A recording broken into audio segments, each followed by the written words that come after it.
Good evening and welcome everyone. We would like to thank you for joining us tonight for this very special event. My name is Matthew Cothran and I will be moderating tonight's forum.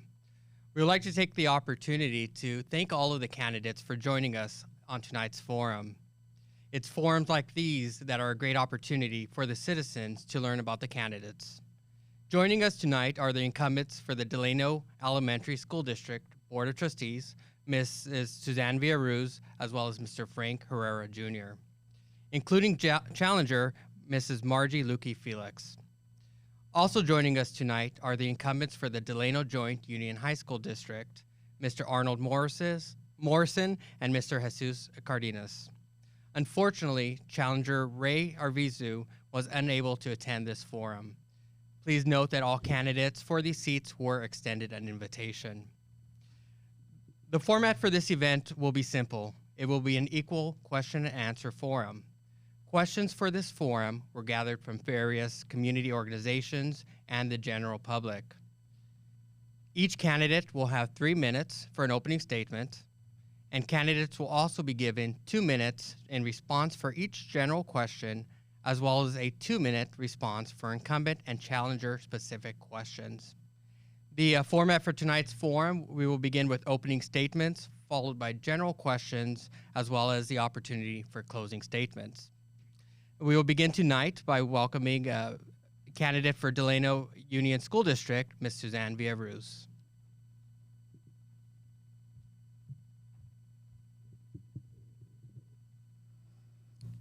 My name is Suzanne Villaruz, and I've been a lifelong resident of this community for many, many years. Gone to school here, all the schools, Fremont School, Albany, Fremont School. I even spent a year at Del Vista and Delano High School.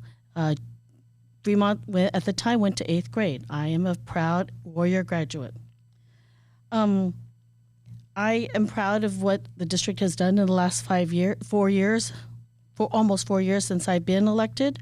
We have made incredible strides in the education of our children, which is the most important thing I feel we do as humans, is to educate our children, to prepare them for the future, to prepare them for their lives as they go forth, to make sure that they have all the tools that they need to have a great life, to understand that education is always going to be the eye-opener. It's the great equalizer in my eyes, because if you have a great education, you can be anything you want. Ask Bill Gates or Jeff Bezos, because he's the first trillionaire in the world, I believe.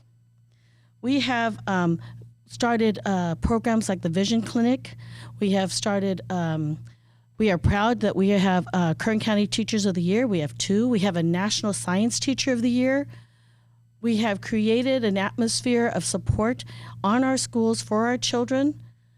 We have created support for them in the arts, in the sciences, oral language. I missed this year's oral language festival. I was working, but there is nothing more enjoyable than watching the kids. They get so nervous, like I am right now, and yet they can perform and smile at the end of it.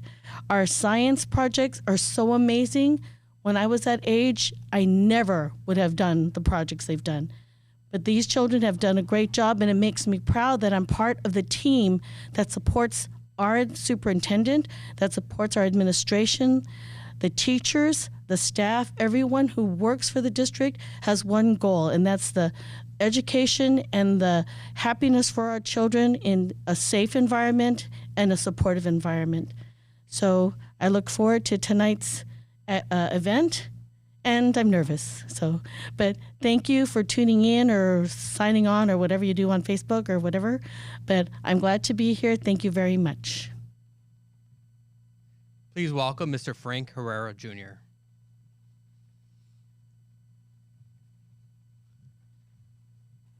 Good evening. My name is Frank Herrera Jr. I'm a long-lived resident of Delano, born and raised here, educated here. Many of you know me, some of you may not. I am the mustache behind the mask. So as you've seen me in many of the stores, I don't go out that much because of the pandemic, but I think our children in the district know me for my mustache and for my glasses, so therefore I had to get the mask like this. I think experience matters. I have spent a lifetime in public service to my community. I have served the people of Delano as a Parks and Recreation Commissioner, Planning Commissioner, City Councilman, Police Commissioner, Civil Service Commissioner with the County of Kern, which I was there 9.5 years, where I had jurisdiction over 7,000 county employees. I would like to share my platform with you. The safety of our children and staff is my first priority, has always been and will continue to be the first priority. No school will reopen until it is safe to do so. I stand with our unions, with our teachers union and our classified union. We have lately, over the past few years, we have had a great working relationship and would love to continue to do that. There's give and take on both sides, and we are doing an amazing job at working together. I believe in equal access to technology. Technology is the wave of the future, and without it, our children would be behind. We are trying to give them the best tools possible to move forward. We want to prepare our children for high school and for college and the world ahead. And I believe that we are doing this. I believe in transparency. I know that's an overused term, but I think that that's who we are as a district and as a board. We are open, and we want the public to ask questions. We want parents and grandparents to ask questions because I believe that we have the tools to be able to remedy any situation.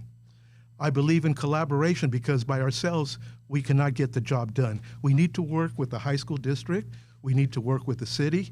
We need to work with our healthcare providers to be able to have the best educational environment for our students.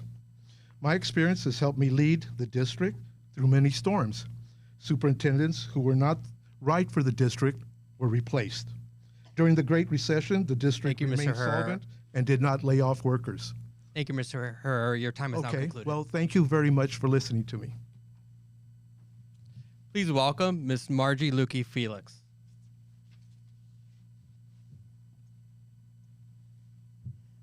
Can I lower the mic? Good evening. Thank you for inviting me tonight. My name is Margie Lukey Felix, and I'm a lifelong resident of Delano, Kern County, educated here in Delano, went to Delano schools, and I am also the proud mother of 7 children, 5 biological and 2 adopted. I'm a military mom, and I had 2 sons that went to the military, one in the Navy and one in the Air Force. And as a parent of 7 children, my children are very gifted and talented, but they're all on different spectrums. I have children that are special needs. I have children that are, when I say special needs, they're on different spectrums. They have needs in the school. They can be needs with speech, psychological needs, those types of needs. You don't know what you're getting when you go through the Kern County system and you adopt children, but they all need loving homes. We provided that. And I come to you today asking for your vote for a new vision, for new lifeblood in the community. And like I said, I'm the challenger tonight, and I worked for this school for 30 years combined. At the high school for a little over 15 years, and the elementary for 15 years also. And like I said in my beginning statement, I went to school here. My parents, they worked in the field. My mother worked in education. She worked 28 years for the district, the elementary district. I also know, yo reconozco que nuestra comunidad merece respeto y nuestro apoyo. That goes out to my folks that understand Spanish. I am bilingual and very proud of the fact. After working at the high school, I took my skills to Valley High. At Valley High, I worked with kids that had some issues. Some of them were offenders. Some of them were pregnant and parenting minors. And I worked with those students to help them finish their high school education and get jobs. Then after that, my stint was to take me back to the elementary district. There I went to elementary middle school. That was one of the best jobs in my life. I worked as a librarian, a clerk 3. And my union has also endorsed me. And I'm up here with their endorsement. And I was also selected as the Distinguished Employee of the Year for 2020. I've also always sought justice, and I'm always fighting for the underdog. I've been involved in collective bargaining with my union, and I've also been a job rep, a job steward. I've been to training, and I hope that that can help when I come to be a member of the board. And I thank you for listening tonight, and I hope that you will join me in choosing a new voice and a new vision for your school district, because I know the parents and our community and the grandparents, you want the best for your students, for your children. The most precious commodity that we have are your children. Without your children, you don't need us. Thank you, Ms. Felix. Your Thank time you is so now much. concluded. We will now hear from candidates for the Delano Joint Union High School District, beginning with Mr. Arnold Morrison.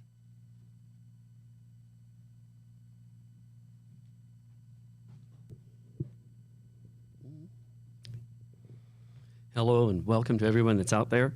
My name is Arnold Morrison. I started teaching in the Delano Elementary School District back in 1979, so I'm currently in my 42nd year of teaching. And I almost had a heart attack when one of my students a few years ago said that, yeah, my grandparents were in your band. That was quite scary for me. Other than that, I just want to say a couple of things about myself. I've been in the Kiwanis Club. I've been a 4-term president of the Kiwanis Club, and I've also done vice president. We've done a lot of great things for the youth. In fact, the youth is its #1 goal, and so I'm really proud to be a member of that. I'm very happy with what the high school has been able to accomplish since my tenure on the board. When I first started on the board in 2004, we were a bit fragmented. Now we're like on the top of our game. In 2019, we were awarded a distinguished district, and we also had 2 high schools which were distinguished as well. In fact, the only 2 high schools in Kern County, and that was in the Delano Joint Union High School District, and I really am proud of them for that. I do have a tiny little cheat sheet here. Oh, just on a couple of other things. Our academics are also the top in Kern, and we also have a great rapport with our unions. I'm happy to say, because if you have happy workers, you have great workers. And that's about it. Thank you very much. Thank you, Mr. Morrison. Please join me in welcoming Mr. Jesus Cardenas.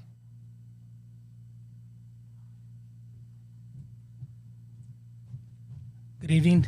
Thank you for having me. I'd like to thank the World Harvest Church for having us here and fellow candidates. It's really good to be here and to be able to speak to the community. Like Mr. Cawthron said, my name is Jesus Cardenas. I lived in Delano all my life, same tune as everyone else. Fremont, Cecil, and graduated from Delano High School in 1993. I've been on the board for 4 years. Been really great, learning a lot, and continue to learn. The school, I've done many great things. We've accomplished championships to, Mr. Morrison just mentioned, our distinguished schools and our district. But just a little bit about myself. 16 years I've worked in the community for Bakersfield College. So many students that have come through the system are finishing up with me and seeing me. So I'm very proud of that. I really enjoy the work. I'm married with 3 kids, 2 whom have graduated from Cesar Chavez, 1 from Cesar Chavez and 1 just recently from Delano High School. And my baby girl, she goes to Cesar Chavez. So my dad's been in education, and my brother and sister are also in education here in this community. So we are rooted here, and we've been here living on the west side this entire time. Thank you for your time. Appreciate it. Thank you, Ms. Cardenas. At this time, we have concluded opening statements, and we'll now move forward to our first phase of questioning. Our first question is around the why. Why are you running to earn a position on your respected board? Please note that we will have a consistent question for all incumbents and a slightly different question for the challenger. So for the incumbents, your question is, what actions have you taken to improve student achievement during your tenure? We'll begin with Ms. Suzanne Villaruz.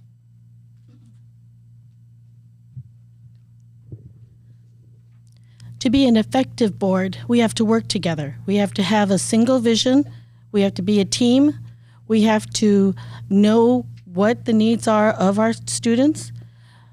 primarily, we have to have a vested and an open assurance that our superintendent and the administration is managing all the schools correctly so that the children benefit the best.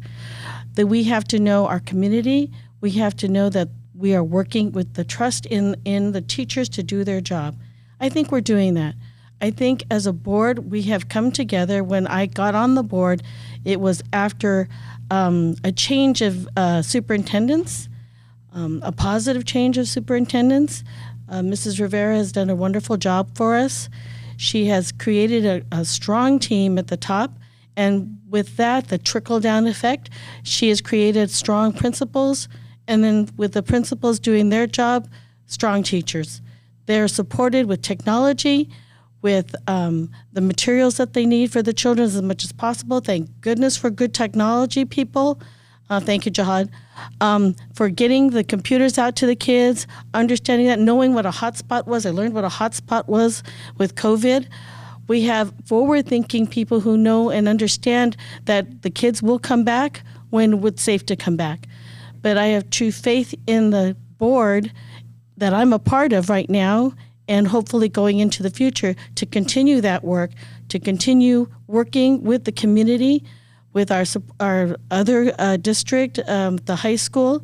We have students who learn at the high school when they could. I don't really know right now if they're actually doing that with COVID. But we had students who were taking classes at the high school in the past. And I think that kind of support and letting the teachers teach, just letting them teach, is probably the best thing we can do as a board, is supporting them in their efforts in the classroom. So that's what I think we're doing as a board and supporting the kids. Thank you. Thank you. Next, we have Mr. Frank Herrera.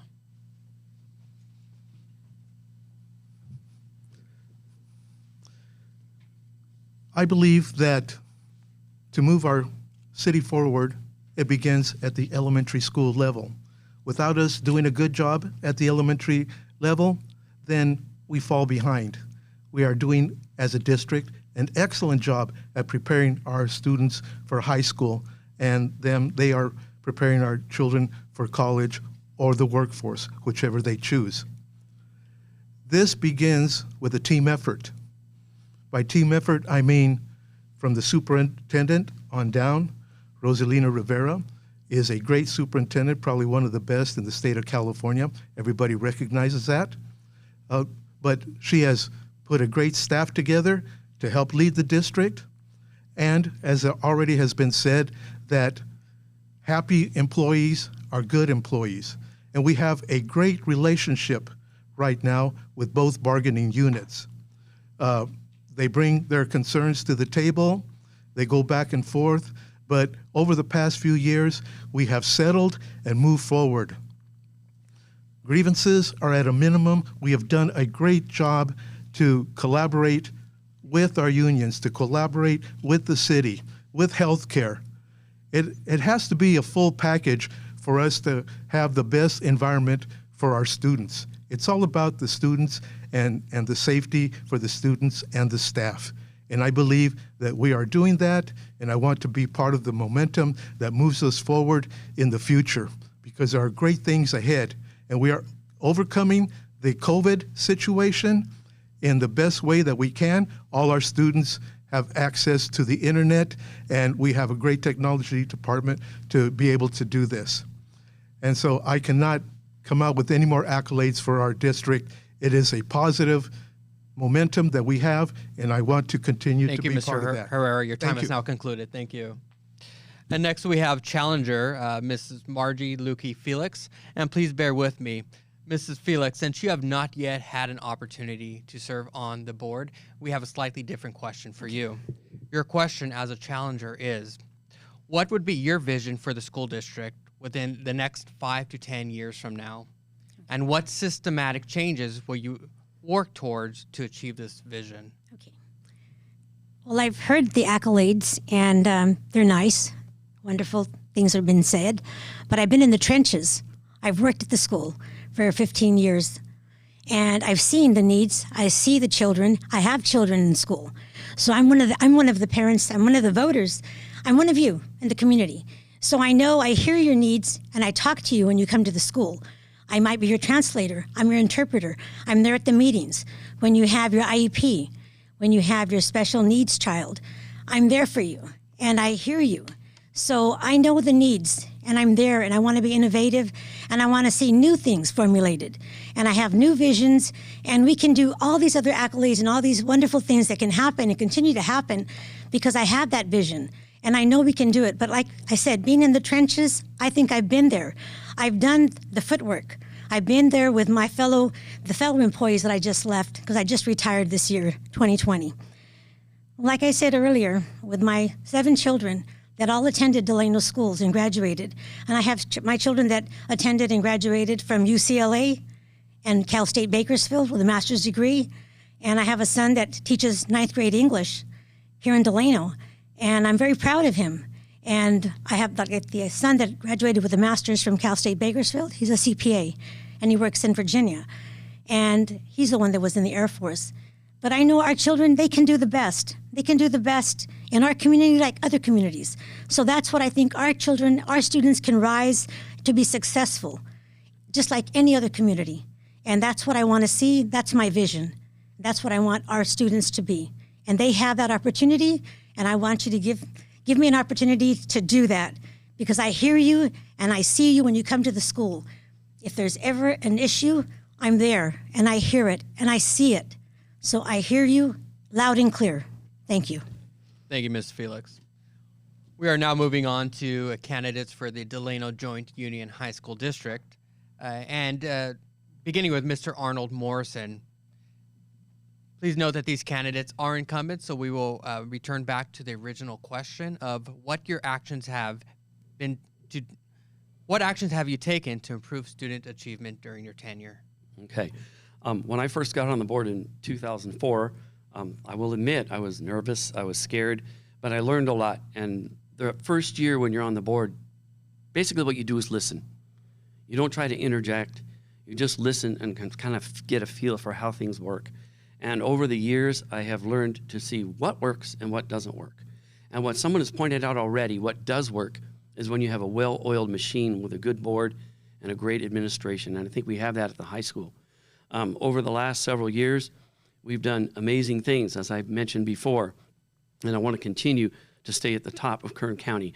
I know that a lot of the schools in Bakersfield are jealous of Delano, basically because we've done so well.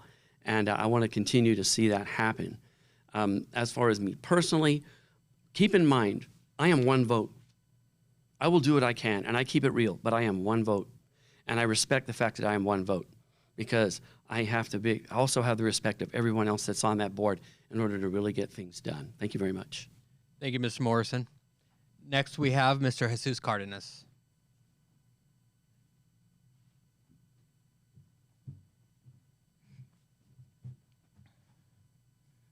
Can I get the question one more time? Absolutely. Your question as an incumbent is, what actions have you taken to improve student achievement during your tenure? Okay. As Mr. Morrison mentioned, when you get on the board for the first time, so 4 years ago, you get volunteered to do different things. So I was volunteered, or actually it was an honor to get put onto the North Kern vocational board. They have a board as well. So I was very lucky, and I've learned a lot through, our district, and then also being on that small board. But that program is starting to dissolve, and the reason for it was because we are now going into getting the students college ready and taking classes, dual enrollment classes at the school, at the high schools, at Cesar Chavez, at Delano High, Valley High, and at Kennedy. So that program where it was offering you maybe welding, now BC is offering welding for the student to get units. So that program is starting to dissolve, but it's not going away. We are still giving the students the classes, and we are still giving them, but now they get college units. So that's a good thing that's happening. And then I'm on the other side of it because I do work at the college. So we are signing students up, and even as early as 8th grade, students are getting signed up to become BC students and take classes their freshman year. So this is something that started probably right around the time I got elected, and I really feel like I'm a big part of it because I'm on both ends of it. So I appreciate that. Thank you for the question. Thank you, Mr. Cardenas. We'll be moving on to our next set of questions around the fact of accountability. Having a seat on a governing board for a school district requires a commitment and proper time management. The question to the candidates is, do you have the sufficient time and energy to devote to this position to be successful? We'll start again with Ms. Suzanne Villaruz.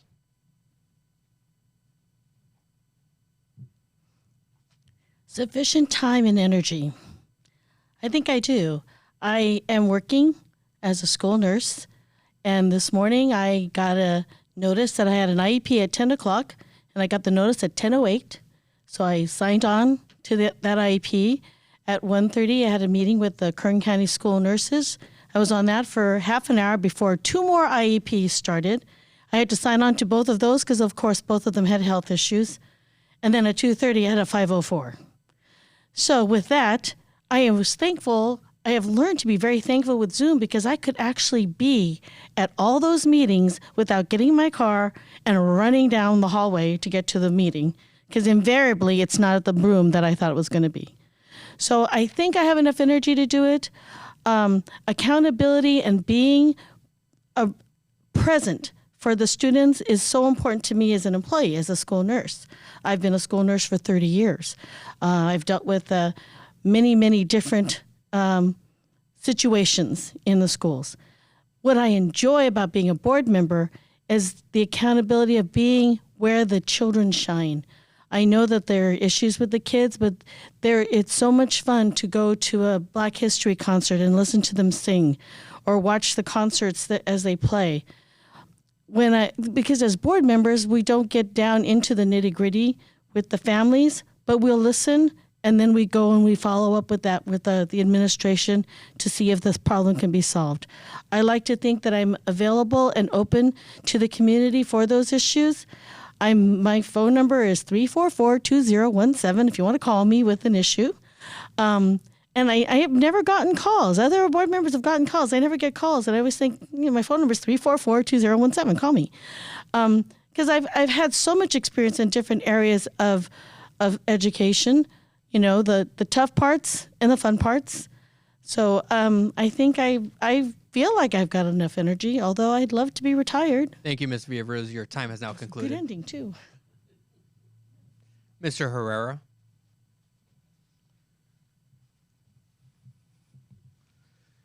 It is very important to be accountable, but accountability comes in several forms. You need to be accountable to the students, and I believe we do that by providing all the resources necessary for our children to be educated, to create the best educational environment that we can provide.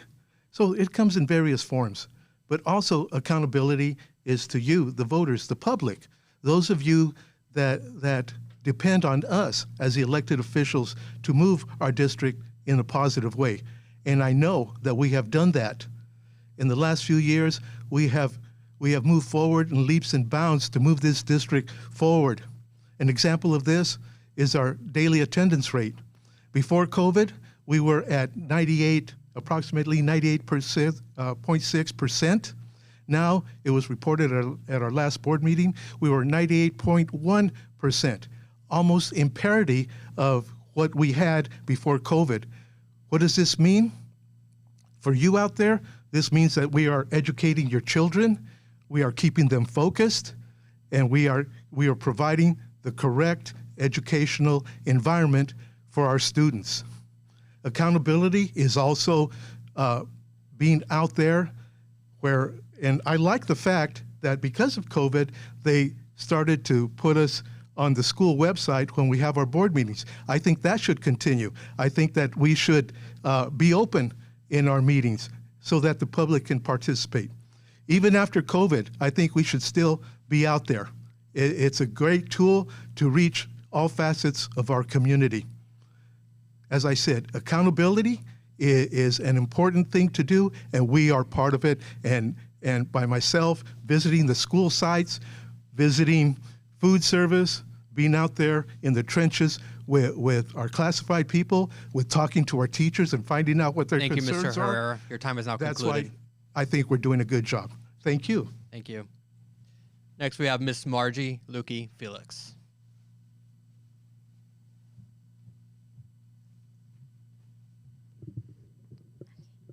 Do I get the same question? Yeah, Or- yes, okay. you do on this one. I apologize. Yes, you do. Okay, no problem. Okay, I think I'm up to the position. I'm recently retired, and I think as a mother of 5, yes, I have to have a lot of stamina because I cook a lot of meals for those children. We only have 2 in the home now, so yes, it gives me a lot of free time. My husband's retired. I'm retired, so I'm not ready to hang up these Nikes yet. So I do walk my 4 miles every day, and so I think with that being said, I don't go to the gym because we're kind of fearful of the COVID, so we decided we just do our walking. So I think I'm up to the task, and I think that I can do this. And I think for accountability's sake, I can hold in confidentiality anything that is said in a meeting, and I think I can do that well. And yes, I can be accountable, and I know that we have to practice the ethical codes, the education codes, and I think the community wants to hold board members accountable. The public wants to hold them accountable because they're elected and we advocate for the needs of the children. So that's where I stand on that. Thank you. Thank you, Ms. Felix. We are now moving on to the candidates for the Delano Joint Union High School District, and the question will remain consistent. And again, as a reminder, your question is around accountability and whether or not do you have the sufficient time and energy to devote to this position? Well, energy is my middle name. I think those of you that know me. Yes, I certainly do and have for quite some time. And when you're talking about accountability, there are a lot of facets to accountability. The primary one is the Local Control Accountability Plan, which is also known as the LCAP. And I think that we have been spending our money in the right places to do the right things for academics, for the co-curricular, for the extracurricular, and for all the extra things that really make a school run well. A lot of things that we've been able to do for the special education, they've come so far in such a short period of time. I'm really happy for that. Also, as a board member, our main role is to establish a vision for the district and to be a liaison between the community and the school district. If there's a problem, sometimes they come to us. Sometimes if they haven't gone through the channels already in the schools, but they will come to us with some concerns. And I think that I am a very easygoing person. I'm easy to talk to. And if there ever is a trouble, please let us know. That's why we are here. And we will do everything we can to make our school district run efficient. Thank you very much. Thank you, Mr. Morrison. Next, we have Mr. Jesus Cardenas.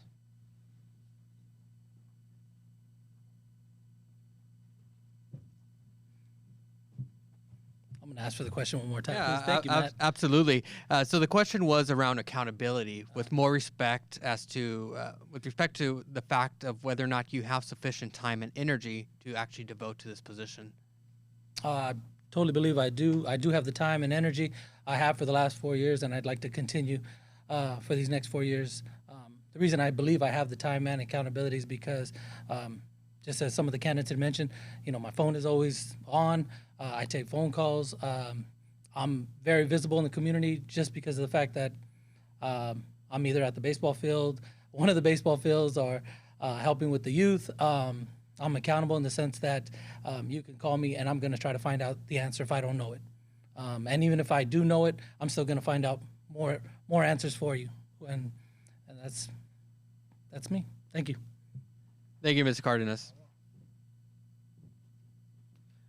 We are now moving on to our next set of questions with respect to the roles as a board member. Taking into account the students, staff, and administration, how do you see your role as a board member as well as responsibilities in your perception? Starting with Ms. Suzanne Villaruz. Yeah, so the question is around your role as a board member and the board as a whole. So taking into account the students, staff, and administration, what do you see as the board's roles and responsibilities? Regarding the staff and the administration, our role as board members is to make sure that the superintendent does her job and to guide her when necessary in her administration of the other administrators. The only person the board actually evaluates is the superintendent. We may have thoughts on others, but the only person we officially evaluate is the superintendent. It's her job to run the rest of the district. I think with the staff, our teachers the union is a wonderful thing. The teachers are able to come, voice their concerns, voice their thoughts at board meetings. Their president comes and tells us stuff.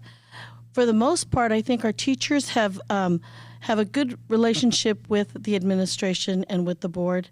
The superintendent kind of is the person who channels that, but at the same time, teachers will talk to us when we see them in the grocery store and what have you, and I think we have a good relationship there. The students are, of course, our central focus.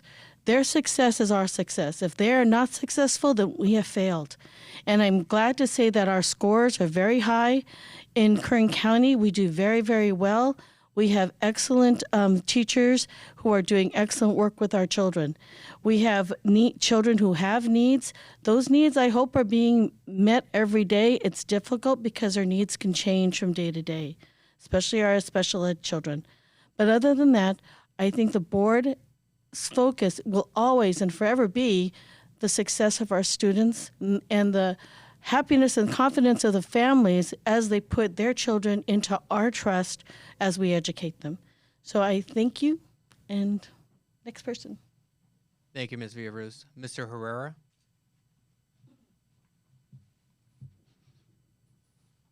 It is my belief that the first thing you have to do as a board member is to preserve the public trust. If the public does not trust you, then you have lost half the battle. We have to work hard to do everything we can to facilitate and do everything possible to give the district the tools to move forward. At board meetings, I always say that those in the trenches, the teachers, our administrative staff, and the support groups, that we are facilitators. They are the ones that are in the trenches. They are the ones that are accomplishing our goals, and we are doing that. We have to ensure fairness, because if we are not perceived as being fair, again, we are losing the public trust, and that is everything. And I believe that we are being fair. We are doing everything possible to move the district forward. We have to be fiscally responsible, spending the money correctly. And if we wouldn't have done that, we wouldn't have had the healthy reserves that we had when COVID hit. Many districts immediately started to go in the red, but we had the resources to continue to feed the children, continue to keep people employed. And so that's being fiscally responsible. And of course, being out there in the public, being an advocate for our students, for our teachers, for the parents, the grandparents, and being the middle person, being accessible, being the one that the community can go to for answers. Thank goodness the answers have all been good ones. We have moved this district forward, and I want to continue to be part of that. Thank you very much. Thank you, Mr. Herrera. Next, we have Ms. Margie Lukey Felix.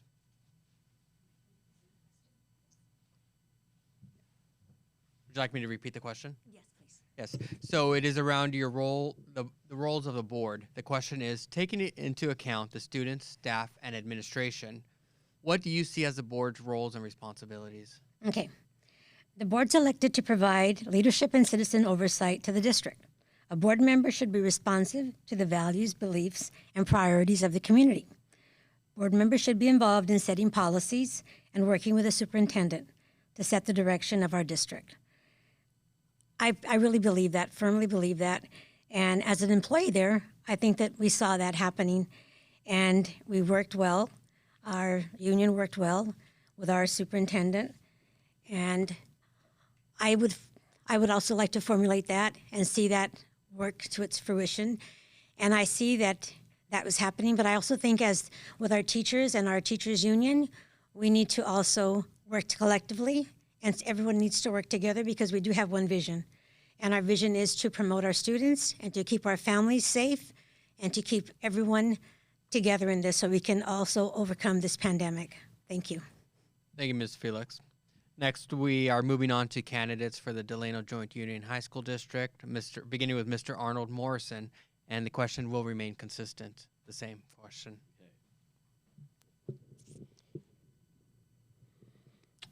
Alrighty, the district and the board needs to work like a well-oiled machine for success. And if we are going to have success, we all have to have the same vision and goals. And I think everybody agrees that the students have to be at the top of the priority list. Their safety comes first. Their education comes second. And then everything else comes after that. But if we have those two main priorities in mind and everybody keeps those priorities in mind, I think that we're going to do a great job. We do have a really good administration. We have an excellent superintendent, and he also keeps the students at the forefront of all of his decisions, as do we all. It's easy to be a board member if before every decision you make, you say, is this decision that I'm about to make what's best for the students? I say that before I make any vote on the board. And so far, it has done wonders for this district. Not just myself, of course, because I'm only one vote, as I've mentioned before, but as long as all of us feel that way, and right now we do, we're achieving great things. Thank you very much. Thank you, Mr. Morrison. Next, we have Mr. Cardenas.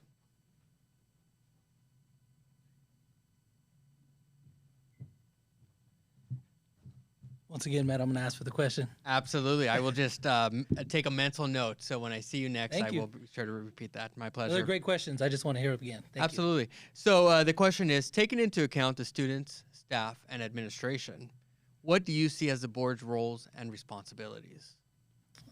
Great question. And like I said, I'm the newbie still learning. And I don't think this is a job or a position that you ever figure out. You're learning every year, and I never thought in my lifetime I'd see a pandemic happen. So we're still learning together.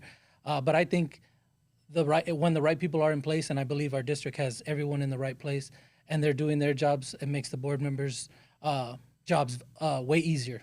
Okay. And that being said, it starts with their superintendent, great superintendent, and he's managing the staff, and goes down to the teachers, goes down to the students. But if we keep the students first and always first and foremost, I think we're going to be successful anything we do. Thank you for the question. Thank you. Thank you. So we will now be moving on to our next question, and this question is related to resources during the pandemic, with more respect towards preschool to second grade. So the question reads, while it is logical to expect middle and high school students to be able to work more independently and from a distance, elementary students, especially pre-K to second grade, are the greatest at risk in this setting. During distance learning, parents of younger children must monitor and guide the learning process more closely. So schools will need to invest more heavily in supporting families with younger children. Interventions might look like smaller sizes and more student-friendly technology platforms, as well as distributing books, whiteboards, and other tools like math blocks to families. So the question is, how are you currently redirecting resources at this time during your tenure?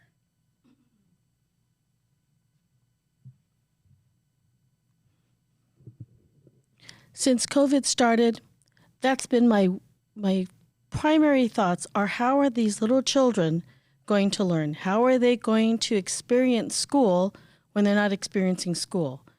When we thought of coming back, I thought we'd be back, the Monday after Easter. That didn't happen. But I thought of little first graders or kindergartners, the first day of school, and they show up to school and they have to wear a mask. The teacher's wearing a mask, a face shield, gloves, tells them, sit 6 feet apart, don't touch each other. And I thought, is that a great learning experience or terrifying? So but at the same time, I know that they need that warm, nurturing environment to learn. We are trying very hard to reach out to those families to support them. We have money from, I don't know, there's a whole bunch of letters that go with it, but COVID money to support that. And we are doing as much as we can to research with the teachers what they need and what they can provide for the children. It is a situation that's very difficult because there are also the the age group that can share all kinds of good stuff. They always do. I have so many illnesses that come up with kindergartners the first of the year because they just love each other to pieces. So how do you tell them, don't hug each other? I know you love each other, but right now, wear your mask and don't touch each other. It's very difficult. So bringing them back is going to be a real challenge. And I think we have to work really hard and spend money to make sure they have all they need in their homes so that when they do come to their classrooms, they're ready. Thank you.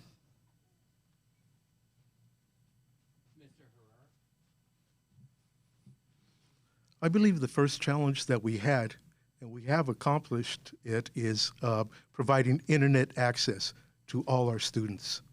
And I'm very proud of this because when COVID started, we jumped on it immediately because we knew there was going to be a backlog on those that provide internet service. Everybody would want this service at the same time, and luckily we did that, and I'm happy to report that 100% of our students have internet access. Now, focusing on the little ones. I respect the teachers so much because of the challenges of being able to reach these students. Personally, I have a grandson that's in my home, so I see the challenge that his teacher has every day in trying to get that kindergarten class focused and directed in the right direction. That's how I have this additional respect for teachers, because it's amazing how a teacher has to gather the students with various levels of education, and yet she and he is able to do this.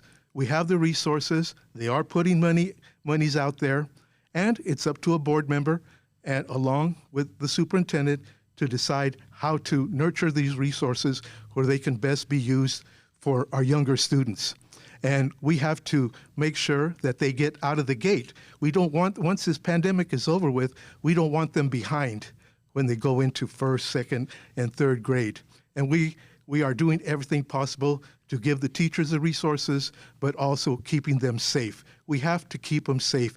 That is the theme, keeping the teachers, the classified employees, and especially our students safe from this pandemic. Thank you. Thank you. Ms. Felix, for you, let's assume if you were elected in November, how would you be redirecting resources? I would redirect the resources to provide the necessary tools for the students in their homes. If the pandemic continues, we need those resources in their homes. We need to continue with the Wi-Fi, that they need to have Wi-Fi. I'm very happy and elated that all the students have Wi-Fi right now. I know that it's very trying for families, especially because we know a lot of our working families work in the fields, work in the packing houses, and they're not home. And so who is tending to these children? We have older siblings that are possibly in high school or they're in middle school, and they have little ones. And when I say little ones, we have neighbors that we know that they have maybe a kindergartner and a preschooler, and they're taking care of these little ones and trying to do the best they can. And they come over, do you have beans? Because they have to do something with counting and they need some beans. And they didn't have the beans to do the counting exercise. Sure, we give them the beans, whatever they need. So I know that their parents aren't there readily available, but they have these older kids taking care of the little siblings. So we need to look at that also. So I know that we need to use the funds, and I'm happy to hear that we have those COVID monies, because I'm going to tell them, look into the school, contact the district, and see about getting some monies and see what we can do to facilitate the families. But yes, I'm all for that, and especially when you talk about being safe and keeping our families safe, our students safe, and our teachers safe, because my son is a teacher, and I want him to be safe because my husband's a cancer survivor, so his immune system is suppressed, and I don't want him to also contract something and us to be exposed to that. So we are keeping safe. So thank you. Thank you. Next, we are moving on with candidates from the high school district, Mr. Arnold Morrison, and we understand your district does not have preschool to second grade. So with the same context of the question, in general, within your district, how are we redirecting resources, or how are we doing it during your tenure? Okay, well, I can just tell you straight off that at the very beginning of this pandemic, the biggest problem that we had, and I think one of the other candidates mentioned it already, was achieving hotspots And for the high school districts, it's a little more of a challenge because we're not just Kern County. We have students in Early Mart, we have students in Rich Grove, and we have managed, by some miracle, to get everybody on the internet through an awful lot of work and an awful lot of dedication by our technology department. And for them, I really commend them for doing that, because that is like the core of everything with this pandemic. If you don't have the internet, they aren't going to learn.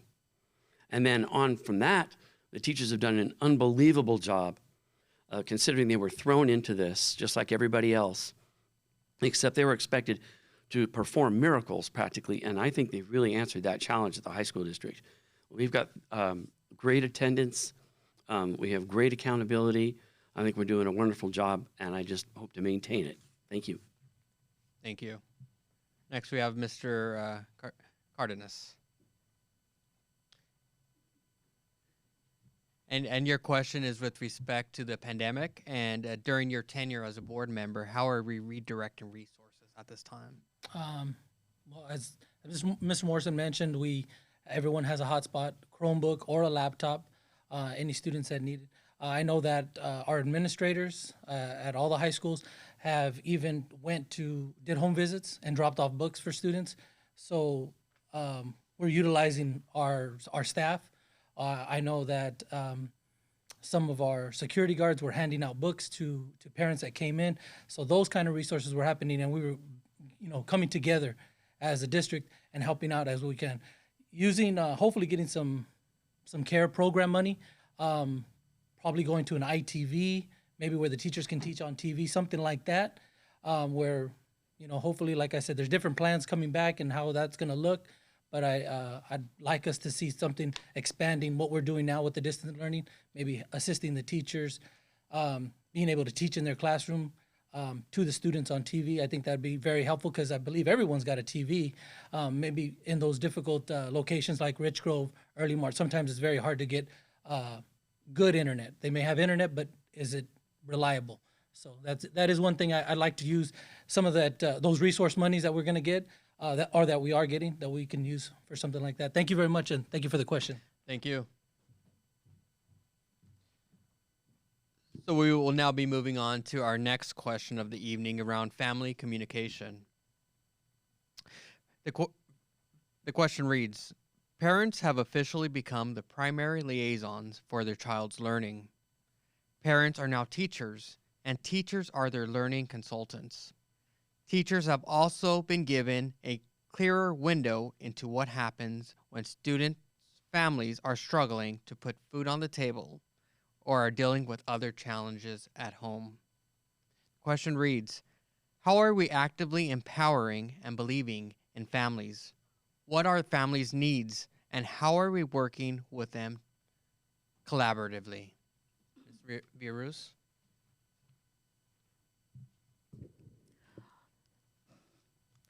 I know that the district has provided food boxes for many families because of the lack of work for some of them.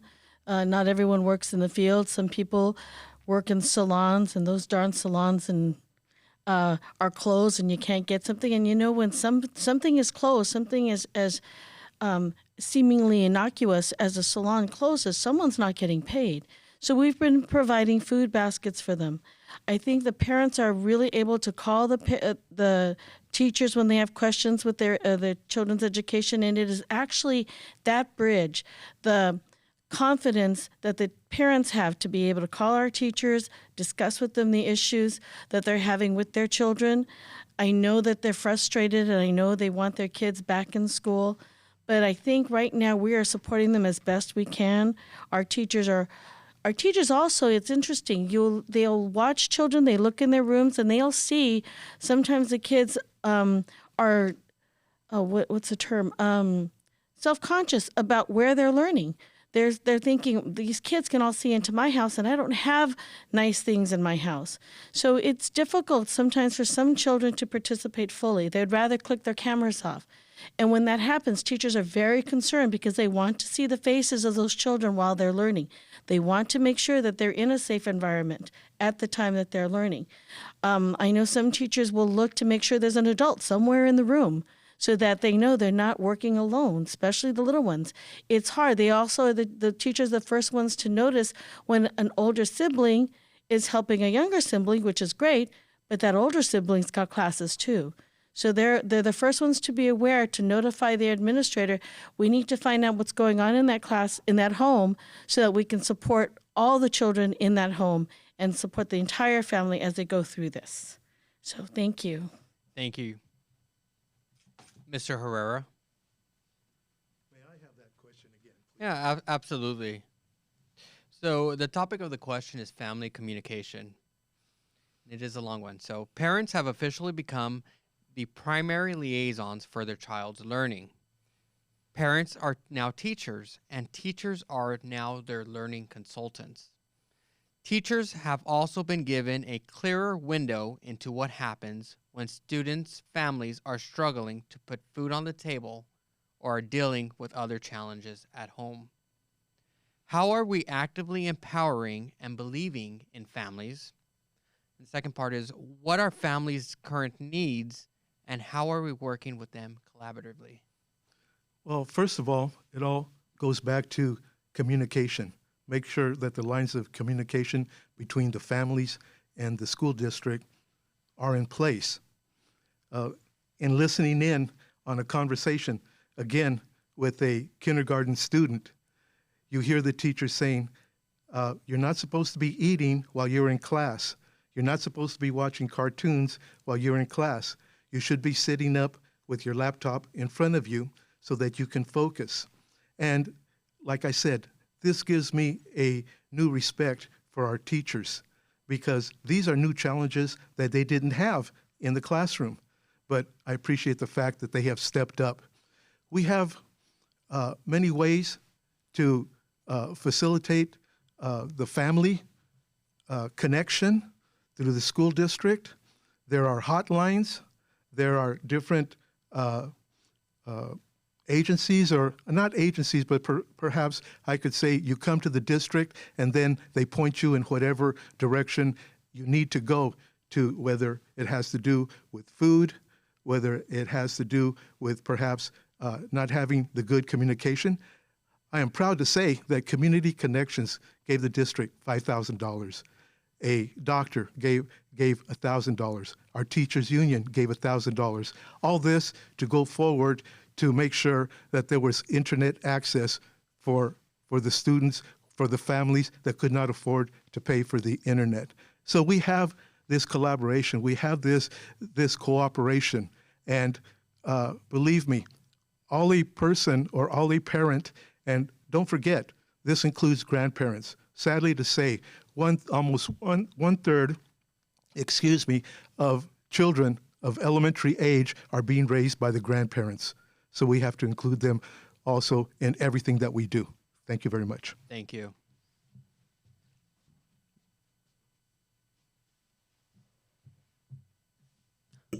Ms. Felix? Yes, I'm just going to go ahead and also mention the community connections. When I was on the Community Alliance, we were a group of people here in Delano. We would meet once a month, and we would meet there at the Community Connections building and the Family Alliance. We would meet there and discuss issues, and we would also agree upon things about special needs in our community.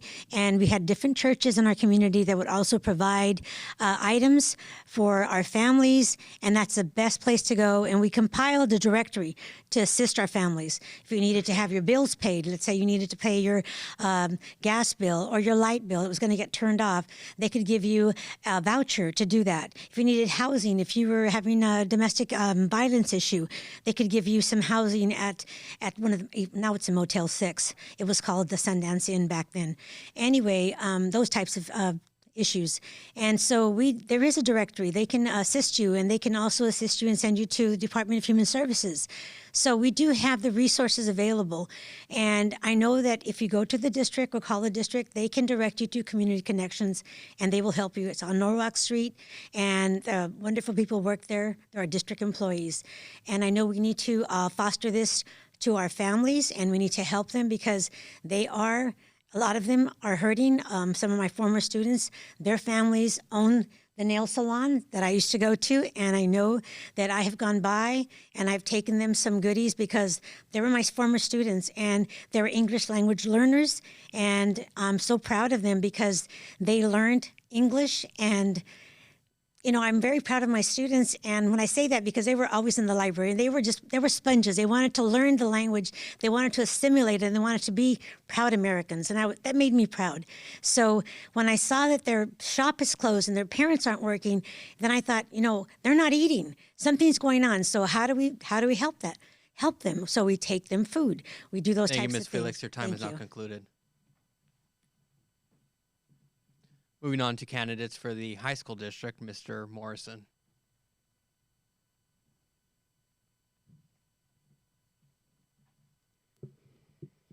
Even before this COVID hit, at the beginning of the year, the teachers, through their own experience, learned very quickly which students have some serious needs over others. And with that knowledge, it's tenfold once the COVID hit. But most of these teachers, I can tell you right now, have really answered the challenge. I know teachers who have driven out to make sure these families are taken care of. They seriously love their students. They love their job. And I give credit that to all of the employees of the district and the way that we manage our district. It's made it so much easier for them because they know that they are being supported up at the top, and that's where it really counts. And so, especially for some of the outlying areas in the high school district that are way out there, we do have people that go and drive and make sure that those families are taken care of. And to me, that's wonderful. As long as that level of communication is there, as many people have mentioned, like community connections, the resources are available. The resources are available. We just have to make sure they get to the right people, and I think we're doing a great job of that. Thank you. Thank you. Ms. Cardenas? And with respect to a question, it is still around family communication, and the question was, respectively, how are we actively empowering and believing in families, and what are families' current needs, and how are we working with them collaboratively? Okay. I mentioned earlier, and everyone has kind of mentioned a little bit how they're helping out with families. We have an outreach counselor at the school district that has already started before the pandemic, but working and reaching out to those families that do need, help with services and just resources. But we're not asking parents to teach their children. We're just asking them to help us out. And our teachers, like Mr. Morrison mentioned, are doing a wonderful job returning emails quickly, doing Zoom breakout rooms for tutoring for the students. And whatever needs they have, we're our outreach counselors. And I did mention earlier, too, that we have some of our staff members or some of our administration going out and delivering books. But those are not the only people doing it. It's from our bus drivers to our maintenance to, all of our union members that are helping out, and they're pitching in whatever they can do, they're doing, and they're helping to make sure that the students are learning and are getting the help that they need. Because right now it's very tough to learn, via the computer and trying to stay disciplined and trying to, so what they're doing right now, going out to the parents, to the families, we're still doing the food, just like we've been doing since it started. So thank you very much for the question. Appreciate it. Moving on to our next question, and it's with respect to staff and administration support and communication. The question reads, do you understand the role of the superintendent? And please describe the superintendent's role.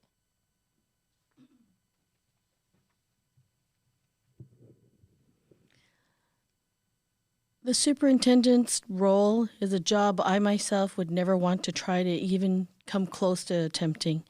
But in my eyes, the superintendent is the leader of the school. She creates the team, she creates the vision, she makes sure that staff is getting what they need, that the teachers are getting what they need, and most of all, that the children are getting what they need. She is the communicator between the district and the parents. She is the manager of our fiscal situation along with our business department. She works with the counseling. She works with special ed. She wears all the hats in the district. And it comes to seeing her in the community, she smiles and she volunteers and she goes above and beyond what her job right now requires her to do. But she, right now, Rosalina Rivera is a really superior superintendent. She has managed to create order out of chaos. When she came to us, our district is in a very chaotic situation, and she was able to build a team, to build the vision for our district. Our schools have benefited from that leadership. They've benefited from her vision for each school, and the schools have flourished. There's always room for improvement, of course, but as we trod through COVID, as we go forth into the future, I think her vision continues forth, and that we will be successful because she sees nothing but success for our students and our staff and our families and our teachers and the board. She understands that the board, if they're happy, she's going to do well, and we're going to support her. And she's done a great job doing what we ask of her. Thank you. Thank you. Mr. Herrera? I don't mean to sound redundant, but may I have the question, please? Yeah, absolutely. So the question reads, do you currently understand the role of the superintendent? And if so, will you please describe the superintendent's role? The role of the superintendent for the district is very similar to the role of a city manager. You manage the day-to-day operations. In this instance, it's the school district. In the other one, it's the city. But the roles are very similar. You have to work with your staff. Rosalina, and I had said it previously, we probably have one of the best superintendents in the state, and I will stick by that. But she works tirelessly. I think she's probably the only one of our staff that during this COVID situation has not taken a day off. She is working all the time, making sure things are running in order.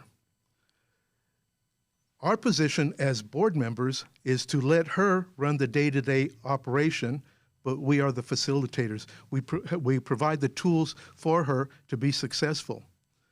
She can be successful on her own. She has a great relationship with staff, with the teachers, with the classified employees, and all we need to do is just continue to provide the tools to make the district a success. Let her do her thing. She knows her job very well. She does it very well.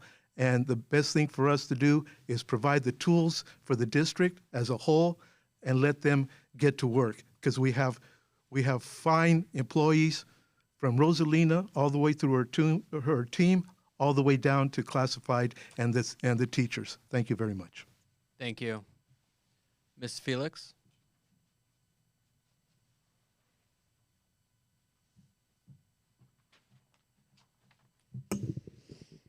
Okay. The superintendent's major responsibilities are the following. She's going to set the direction for the district through a process that involves the community, parents, guardians, students, and staff. And it's focused on student learning and achievement. Establishing an effective and efficient organizational structure for the district by setting policy for hiring of other personnel, overseeing the development and adoption of policies, providing safe, adequate facilities, and supporting the district's educational programs. And I think also she's going to be making decisions and providing resources that support district priorities and goals. Primarily, she's going to be like that locomotive that's going to be running. The CEO, that's what I would refer her to, like the CEO of the organization. That's what the superintendent does. That's what her role is. Thank you. Thank you. Moving on to candidates for the high school district, Mr. Morrison.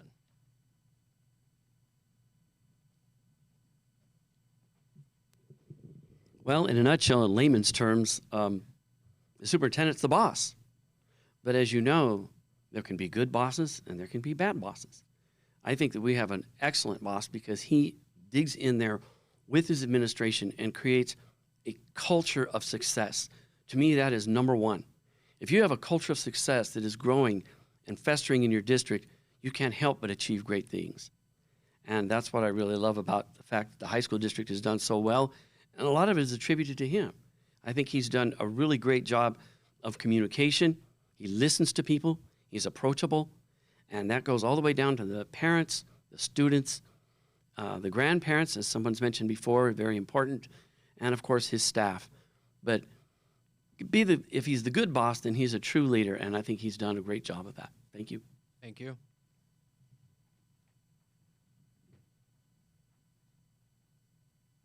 Mr. Cardenas, I know you're fairly down the line, so let me refresh that question in memory. Appreciate that. Absolutely. So the question is, do you understand the role of the superintendent? And if so, will you describe the role? I'm starting to understand more and more as, like I said, first beginning 4 years ago, we started with one superintendent, and sadly we lost her, and now we have a different superintendent.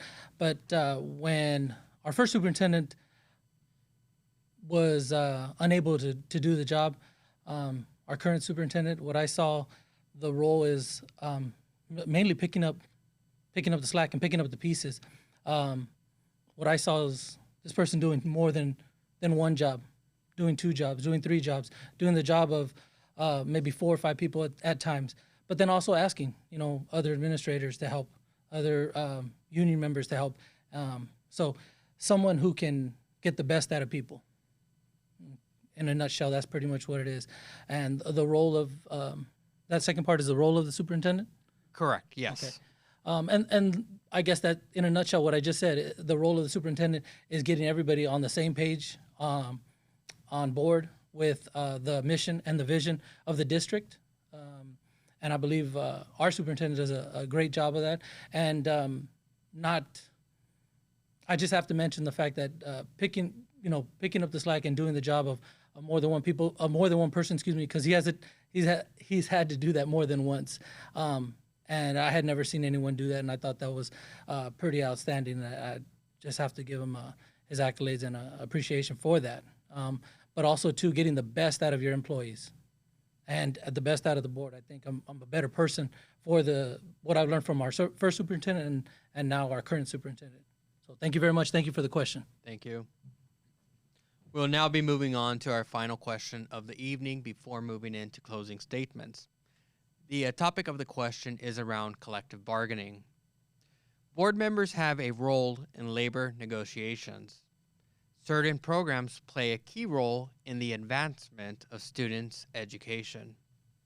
Where do you stand in regards to the cost and benefits of protecting programs as well as positions versus cutting or removal of programs or positions? Ms. Villaruz, we'll begin with you.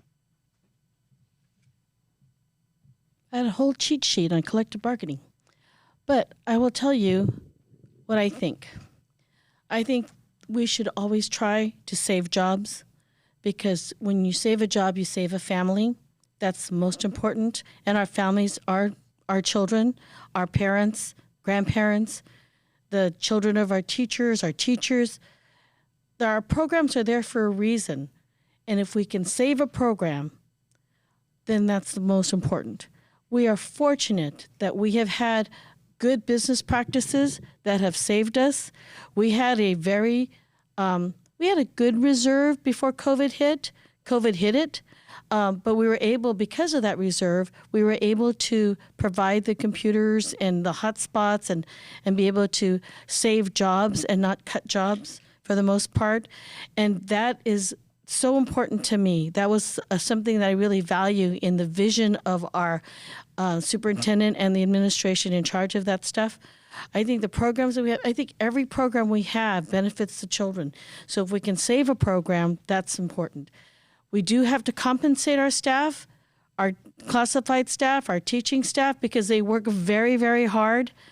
And we try very hard to maintain the high level of salaries for our teachers and for our classified. We do very well. If our certificated teachers get a raise, so do our classified. It's always kind of if they win, then the other group wins. So we try to make sure that we are fair and equitable in that point. But for the most part, when we support our staff and our teachers, we're supporting our students and the rest of their families.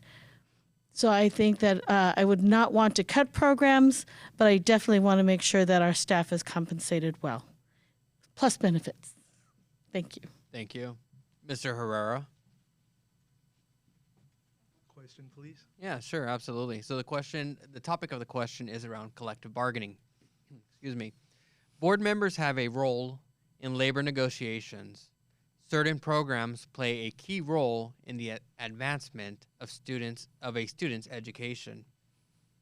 Where do you stand in regards to the cost and benefits of protecting programs as well as positions versus cutting or removal of programs or positions?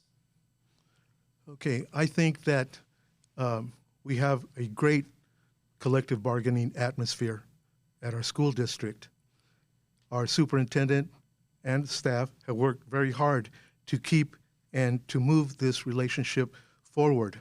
That's why when we bargain, things go smoothly, not a lot of back and forth, and we get agreements very quickly.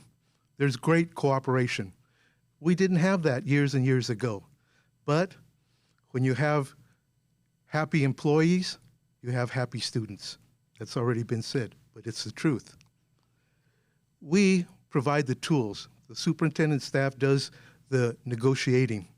However, we do provide the direction as to how to get this done.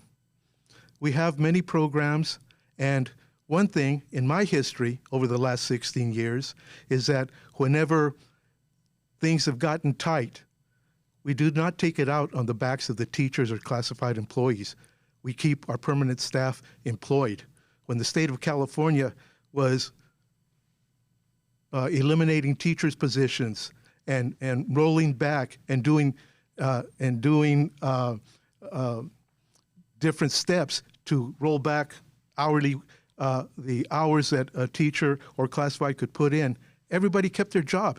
We kept things going because we were visionary and we kept moving things forward and we prepared for rough times. And that's part of being a good board member and working with your staff, being able to anticipate maybe problems in the future and be prepared for them. Thank you very much. Thank you. Ms. Felix?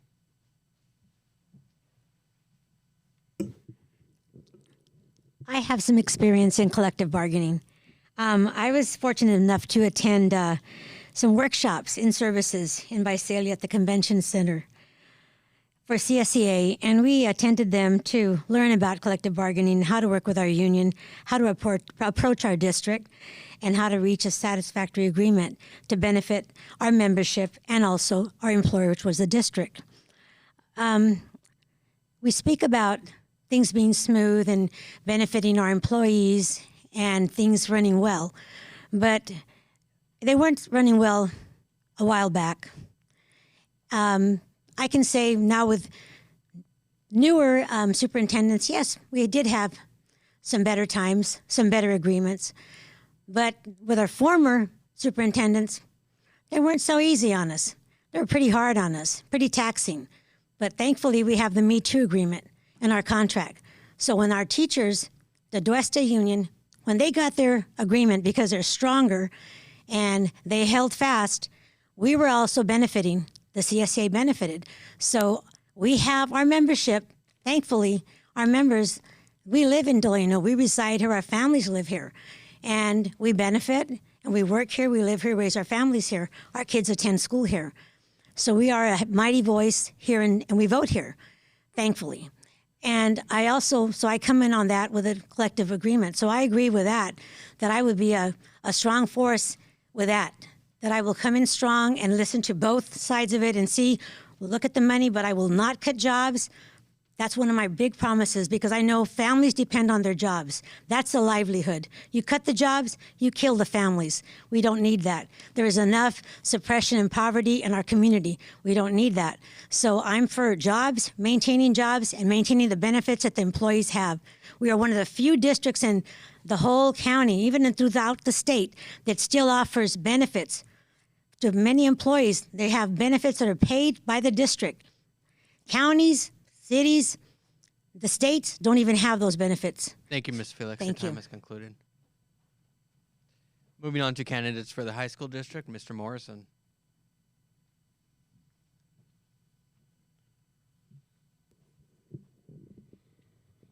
Every single time it's collective bargaining season, I guess I could call it, there's always a collective bargaining over here, and then there's a district over here. The collective bargaining asks for this, and the district offers this. That's the way it is every single time, at least in the last 16 years since I've been on the board. But over the last decade or so, we've come from this to this, then it goes to here, to here, to here, to here, and pretty soon we reach an agreement. And those agreements are reached out of respect, and those agreements are reached, and everybody seems to be very pleased with it. Now, obviously there are compromises. Okay, let's be realistic here. There's going to be compromises anytime you're in a collective bargaining situation. But because of the way we communicate with our unions, we've done an excellent job, and the unions are really happy with the respect that we give them and that they've given us.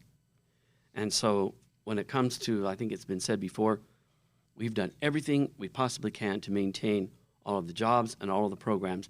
And because we have a healthy reserve, just like the elementary district, we have been able to do that even in these rough times. So I'm really proud of what we've been able to do. Thank you. Thank you. Ms. Cardenas, to refresh your memory, the question is respectively, where do you stand in regards to the cost and benefits of protecting programs or positions versus cutting or removal of programs or positions around collective bargaining?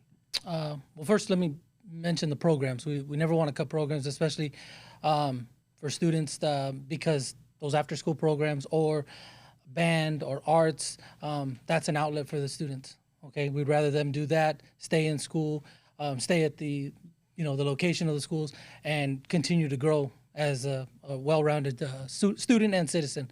And as I mentioned earlier, this is why we're bringing in. We're not getting rid of, welding and nursing. What we're doing is we're offering the students more college classes, college units, okay, advancement with their education. How they choose to use it, that's going to be on them, but they will have those units as they leave high school. And then the second part of your question, can you read that one more time for me? So the question in whole was around collective bargaining, and it's with respect to as to where do you stand in regard to the cost or benefits of protecting programs or positions versus cutting or removal of programs or positions. Okay, and then just to expand on that, we never want to cut positions, obviously.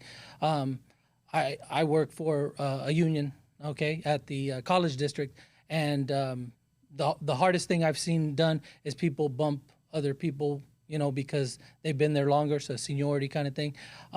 So that is a tough situation to be in. You never want to see that. I believe the district does a really good job of trying to keep everybody hired. And then also, too, we have a lot of union members that I'm learning more and more that do just more than their job.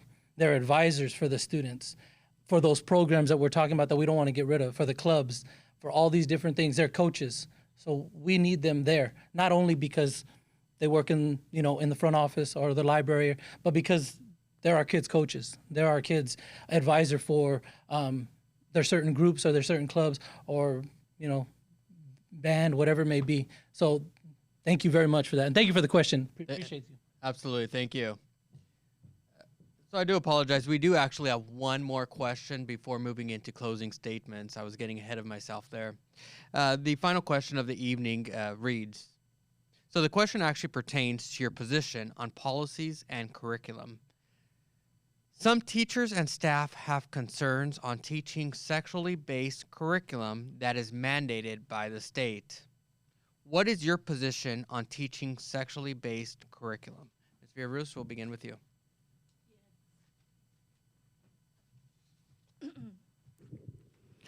I'm a school nurse.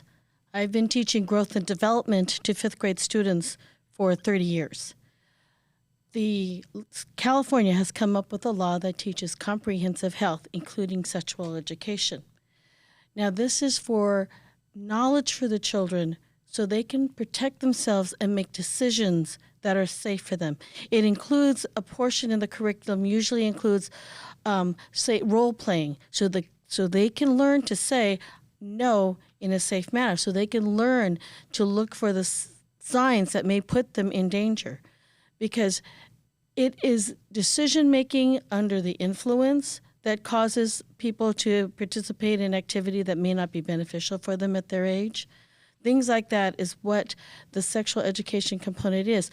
Unfortunately, some of our students have learned about stuff on the internet.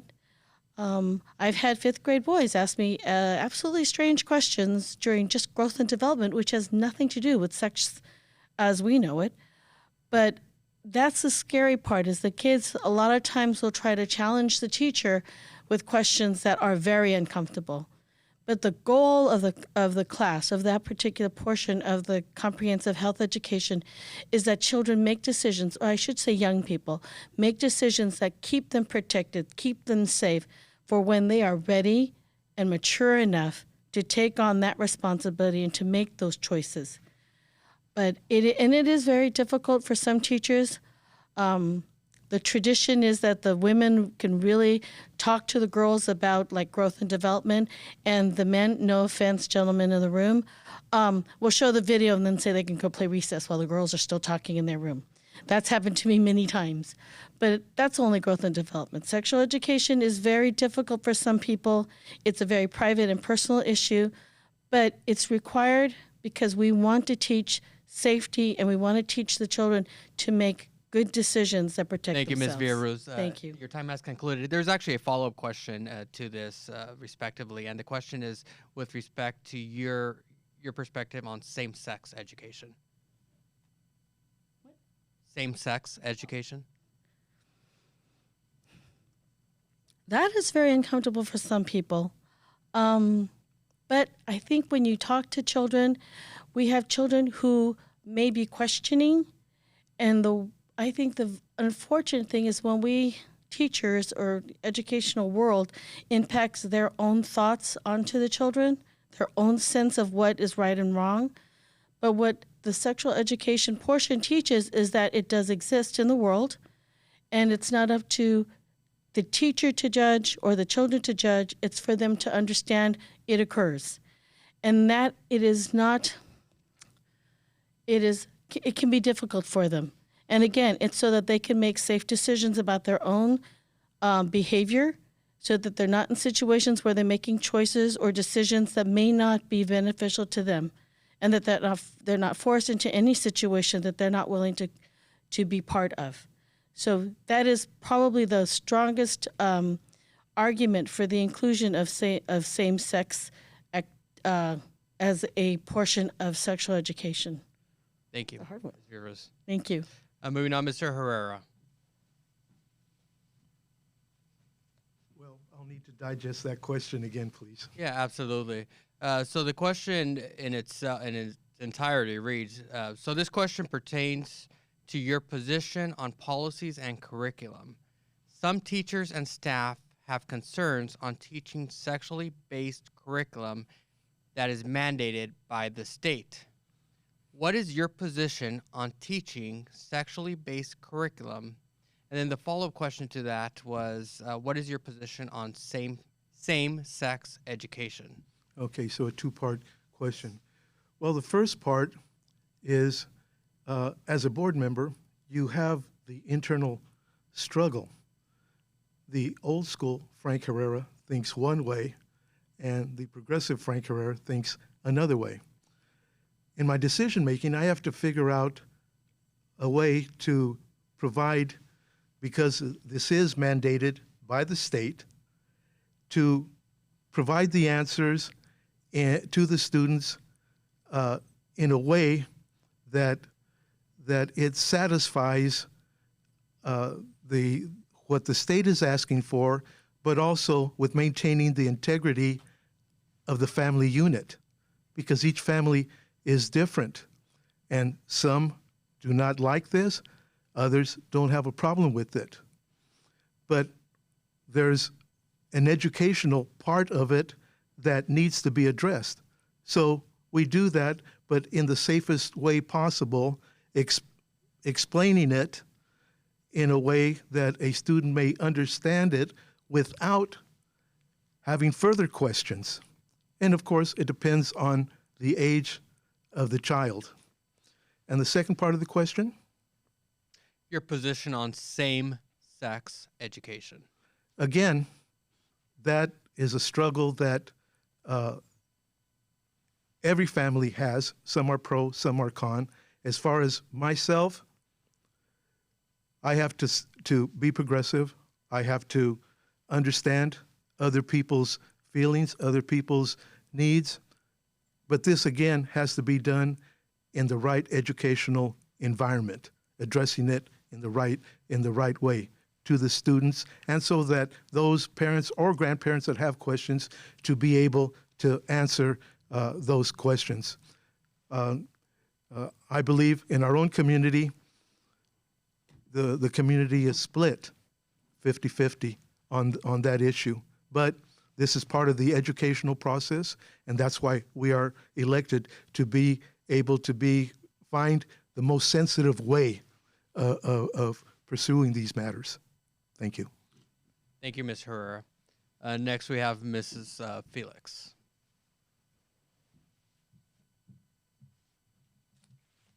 Yes. I'm glad I brought this with me. This is my student parent handbook for this year. My beautiful daughter, Brianna, she's a 7th grader. And in looking through the legend, and I would remember that mandated if it was in here included on the things that I have to sign if I have a discretion or if I don't want to have her included in anything that's going to be offered to her. Or abstain from anything, and it's not in here. So it might be mandated by the state, but I know as an employee there at that school, that's not in the curriculum that she has or it's been offered to the students at that middle school in Delano at our elementary school district. So for one, I know that that's not being taught to our student population, so I'm not worried about that. And the second question about same-sex, I don't have an issue with that because I have a blended family, and in saying that, I have children that are gay, lesbian, and I'm okay with that. So, and if you're not, that's fine. That's your prerogative. So I hope that if you probably know someone or have a relative. And so we're all in this world, and we all have to live together, and we have students that are finding out who they are, and we have to embrace them and let them know that, yes, you are who you are. You aren't any different from anybody else, and you are okay. You are loved, and you are welcome to be here. And I don't care if you're gay, straight, bi, it doesn't matter to me. You're a student. You're here to learn, and we're here to teach you and give you the best possible education and the best possible schooling. We're here to support you and help you in any way we can. So that's what I see as a vision. Thank you. Thank you. Moving on to candidates for the high school district, Mr. Morrison.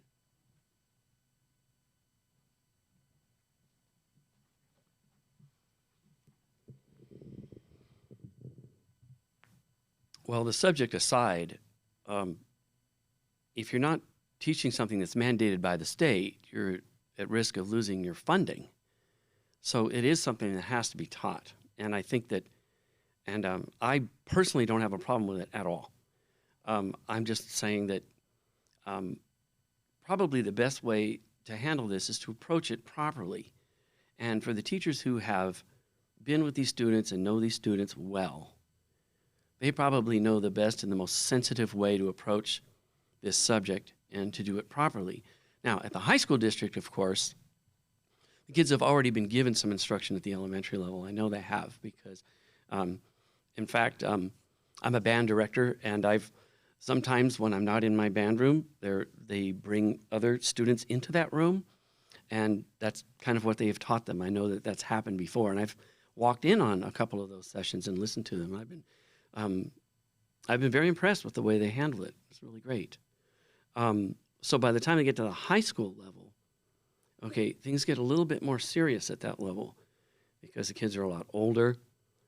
As other people have mentioned already, the internet is out there, and it shows some incredibly horrific things, in my opinion, that it gives the kids a false impression of what sex really is, and I think that's damaging.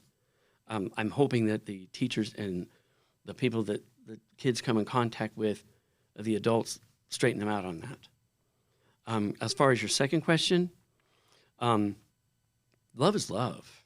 I mean, if it doesn't affect you personally, I don't see why you have a problem with it. That's just me speaking, okay? I do respect other people's opinion, but I do have a problem with other people that bash those who feel differently, because there's nothing worse than crushing a child's spirit. And if this is the way they feel, then power to them. You know, I want them to feel healthy, sexually and physically. So, anyway. Thank you. Ms. Cardenas? Would you like me to repeat the question? Yes, please. Sure, absolutely. So the question in the context is, what is your position on teaching sexually based curriculum, and what is your perspective on same-sex education? Well, you did mention it was, if it's mandated by the state, obviously, and Mr. Morrison touched on that as well, that it needs to be taught. And more education is better, I believe. But I think for the teachers who are teaching the subject and who are teaching the sexual class or what have, resources for them, more resources, more assistance, so everyone can feel comfortable, and everyone can feel comfortable asking questions and bringing up, those tough questions, because high schoolers will have tough questions and maybe answers they've gotten from friends or from other people that may not have the right correct resources and the correct education. And then your second part of the question, could you repeat it one more time? Your perspective on same-sex education. And like I mentioned, it's education. The more we know, the better we are. And it's just better to learn. And once again, Mr. Morrison touched on it. People are going to believe what they're going to believe. You don't have to. You can. You don't have to back them up. You can back them up. But at the end of the day, what one of the other candidates mentioned, we all live here together. And we're going to have to, we work together. We live together. We go to church together. We go to school together. We go to the malls together. We are around people who are different, and there's nothing wrong with that. Different is beautiful, and that's, at the end of the day, that's what it's all about. And I think the more education we have, the better off we're going to be. I know I've learned as a board member from 4 years ago to now. I've learned a tremendous amount, and it's all from education and from educators. Thank you very much. I appreciate it. Thank you. So candidates, that actually completes our set of questions for the evening. It has been a pleasure. We will move on now into our final segment of tonight's forum with the closing statements. Each candidate will be given 2 minutes to conclude with their closing statement. Beginning at the top of the list, Ms. Villaruz. Just to segue back to that other question, parents can opt out, and Margie was correct when she said there should be a slip to sign. Anyway, this part I'm going to read because I actually wrote it out. The most fundamental role of a board member is to be a strong advocate for meeting the needs of our students and families. This must always be our highest priority. I have been active in the Delano community, working to support our schools, teachers, staff, students, and parents for almost all of my adult life. I volunteered in the community with different organizations since I was 16, and I'm a lot older now. And I've enjoyed every bit of it. It's taught me so many different things about our community. I love the city of Delano. We have a unique, I think every small town says that, but I really think Delano is unique in its perspective. We have a place in history because of the farm labor movement. We have excellent schools.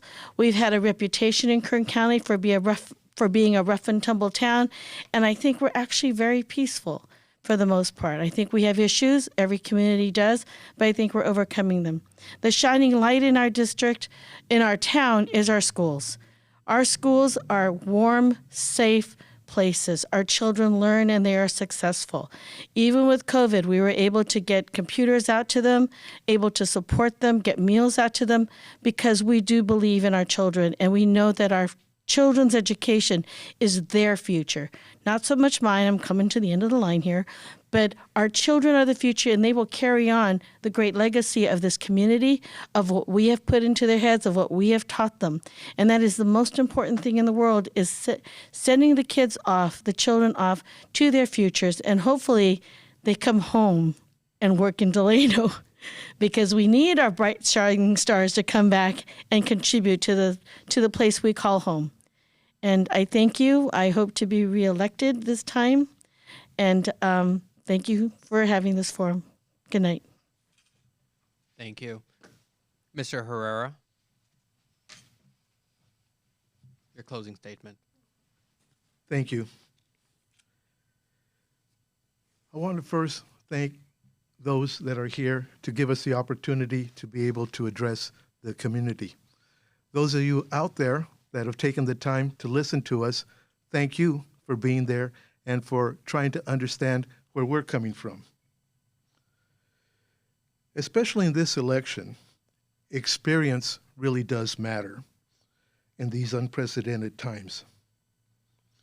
I believe that I have the drive, the energy, the experience, and certainly the passion.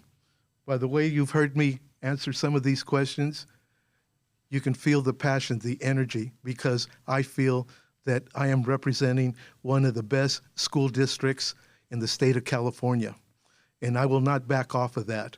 We have worked very hard over the past few years to move our district forward through cooperation with board members, but with having the best team possible to lead our district, to work in all facets of providing equal education for all.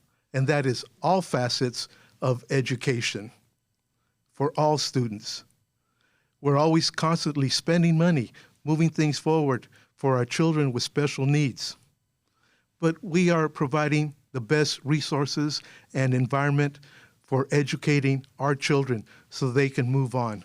One of the best ways to prove that is that we have a list of new teachers that were born and raised here, children of farm workers that have gotten educated, and they want to come back to our school districts to teach. That is a testament to the way that we have moved our district forward. I want to ask you for your vote again. This is my 4th election. Like I said, I have the passion. Thank you, Mr. very Herrera. much. Thank you. Muchas gracias. Salamat po. Thank you, Ms. Herrera. Next, moving on to Ms. Felix. Your closing statement, please. Yes. Thank you very much for this forum. It's very educational. My first time. We need change. I'm the newbie here. I'm the challenger. And I've had 30 plus years community service. I've been a public service servant to my community, and I want to keep giving back to my community. I don't want to hang up my Nikes yet. Like I said, I still got a lot more in me. I got a lot more to give. And I think that we deserve someone like me that that understands the educational needs of our students.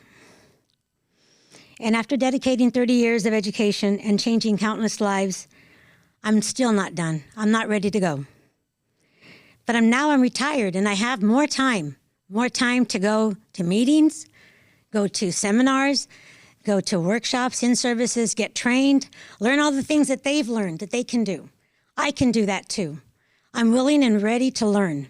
I'm willing and ready to serve you, the community of Delano, the grandparents, parents. You're raising your children, your grandchildren. It's a tedious job. I know that. I give you a lot of accolades, a lot of pats on the back. Si se puede. You can do it. You're doing it. Vote for me. I won't let you down. You will not be selling chocolates or candles. Your children will not be bit like my daughter got bit. She was trying to sell a lot of candies to get some teddy bears. But you won't have to do that because I know there's money. Money's always available. I know what we need at the schools. We're not going to have to do those types of things to get the monies for the right programs and the right projects. We're going to do the right things. We're going to do it expeditiously. We're going to do it the right way, and we're going to contact the people that are in the know. Our teachers know what they need. They know where the money needs to be spent. Our resources are very valuable.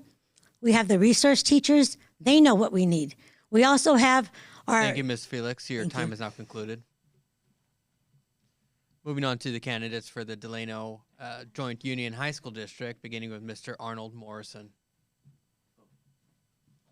Yes. I do have my mask on. Sorry. All right. Just showing that I'm being safe. I'm kind of like the spoiled little rich kid that came from Bel Air. For those of you who knew about my past, yes, I lived in a 3-story house in Palos Verdes Estates.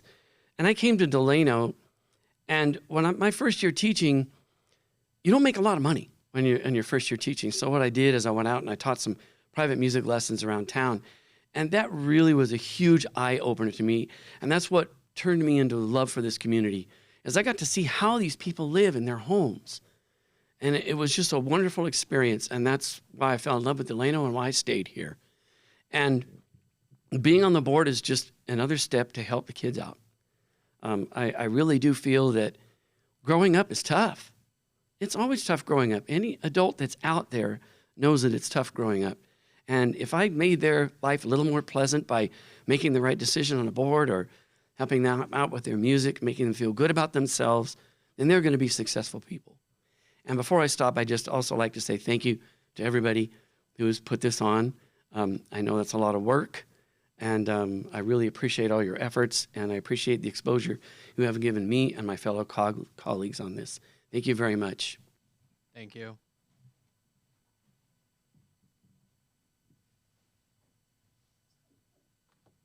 Ms. Cardenas, your closing statements. All right, thank you very much. Really quick, I just wanted to mention in the 4 years I've been on the board, our students have accomplished great things, from Valley titles to Kennedy going to the state championship for football.